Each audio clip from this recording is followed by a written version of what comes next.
Berry నేను గమ్ము పెట్టి నువ్వు ఇట్లా గమ్ము పెడుతుండే నేను ఇట్లా స్టిక్ చేస్తుంటా. వద్దు నేనే చేయాలమ్మా, హెల్ప్ ఏం తీసుకోవద్దని చెప్పింది టీచరు. హెల్ప్ చేస్తే తప్పేముంది బేటా, సెల్ఫ్ చేయాలమ్మా, ఎప్పుడు ఇచ్చినా హెల్ప్ చేస్తే బాగుండదు. చిన్నప్పటి నుండి అండి ఏదైనా టీచర్ ప్రాజెక్ట్ ఇచ్చినా హోంవర్క్ ఇచ్చినా హెల్ప్ చేస్తా అంటే అస్సలు చేయనివ్వడు, పక్కన నుండి జరగనివ్వడు అనమాట. పక్కన కూర్చొని ఊరికే చెప్పాలి కానీ ఎవరి వర్క్ వాళ్ళే చేయాలంటారు. నాకు చాలా చాలా నచ్చుతుంది బెర్రీది.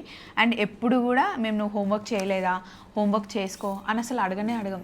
ఫస్ట్ రాగానే హోంవర్క్ ఉంటే అది అయ్యే వరకు అసలు లెగడు, హోంవర్క్ అయిపోయిన తర్వాతనే ఆడుకుంటాడు. అండ్ ఇంకో థింగ్ ఏంటి అంటే మార్నింగ్ ఏది ఏమైనా సరే 5 o'clock లెగుస్తాడు. ఇన్ కేస్ హోంవర్క్స్ ఉంటే ఎన్ని గంటలకు లేస్తావు బేటా?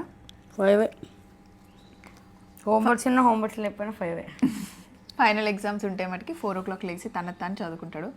అది సూపర్. అసలు ధ్రువ్ కూడా అంతే, ఒక టైం పెట్టుకొని తన హోంవర్క్ తన టైంకి చేసుకుంటాడు. ఆ విషయంలో నేను మా హస్బెండ్ చాలా చాలా లక్కీ.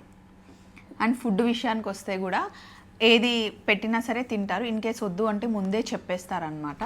అండ్ మెయిన్గా పేరెంట్స్కి ప్రాబ్లం ఎక్కడ అవుతుంది అంటే ఫుడ్ విషయంలో కదా, ఆ విషయంలో కూడా నేను చాలా లక్కీ. Thank you.